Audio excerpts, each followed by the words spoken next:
Perkenalkan, nama saya Hesti Dewi Ayanti dengan NIM 2130 2040 8014.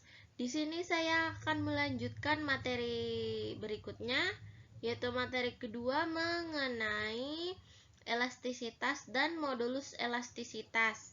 Nah, yang pertama itu kita lihat ada elastisitas.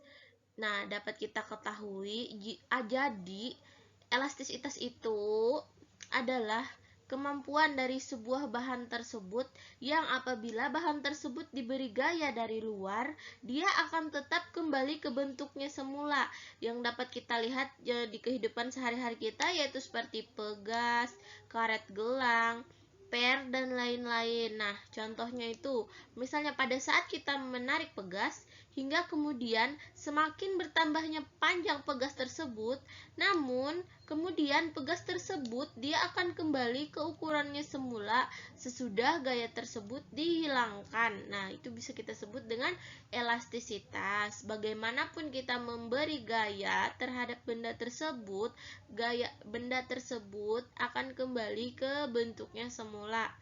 Sedangkan pada benda yang tidak bisa kembali ke bentuknya semula sesudah gaya yang mengenainya dihilangkan itu dikenal sebagai benda plastis. Contoh dari benda plastis itu adalah plastisin, lumpur, tanah liat, dan lain sebagainya. Nah, di dalam elastisitas itu ada beberapa besaran. Yang pertama itu ada tegangan yang dirumuskan dengan sigma, ada regangan yang dirumuskan dengan E kecil. Lalu ada modulus elastisitas yang biasa disebut dengan modulus Young yang dengan simbolnya E besar. Nah, jadi elastis itu juga mempunyai batas, di mana jika batas elastis itu kita tarik, dia sudah mencapai batas elastisitasnya, maka benda tersebut akan patah dan dia tidak akan kembali ke bentuknya semula. Nah, begitu kira-kiranya. Nah, di sini kan dapat kita lihat sifat elastisitas dari suatu benda itu dia mempunyai batasan hingga mencapai pada suatu besar gaya tertentu. Nah, dimana jika gaya yang diterima itu lebih kecil dibandingkan batas elastisitasnya, maka pada benda tersebut dia akan kembali ke bentuknya semula. Namun apabila gaya yang diberikan lebih besar dibandingkan dari batas elastisitasnya, maka benda tersebut tidak dapat kembali ke bentuknya semula. Baiklah. Nah, ini dia yang saya bilang tadi. Ini adalah grafik hubungan antara gaya dengan pertambahan panjang pegas, di mana pertambahan panjang pegas itu dirumuskan dengan delta L dan gaya itu dirumuskan dengan F.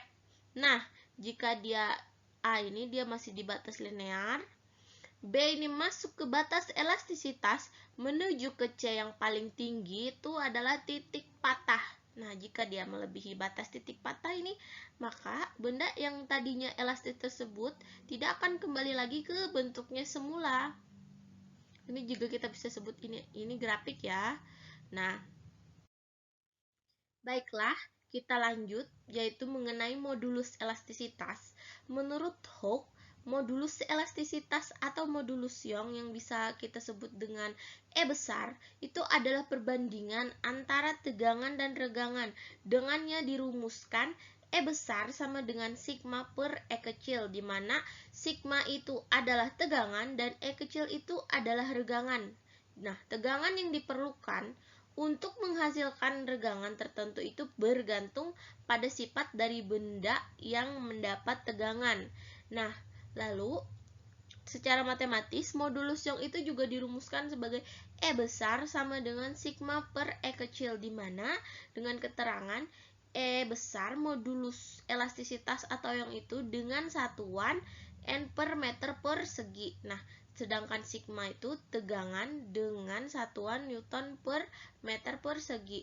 Dengan E kecil itu adalah regangan. Lalu ada modulus bulk. Modulus bulk ini ada juga bagian dari modulus elastisitas.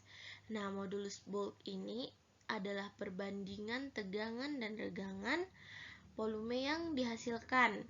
Nah, secara matematis, modulus bulk ini didefinisikan sebagai berikut. Nah, B sama dengan minus F per A sama dengan delta V per V sama dengan minus F dikali V per delta V dikali A. Nah, mengapa dia negatif? Di sini sudah dijelaskan. Persamaan bertanda negatif ini artinya bahwa setiap peningkatan tegangan itu akan menyebabkan volume pada suatu benda itu berkurang. Kiranya itu yang dapat saya sampaikan, kurang lebihnya saya mohon maaf. Saya ucapkan terima kasih.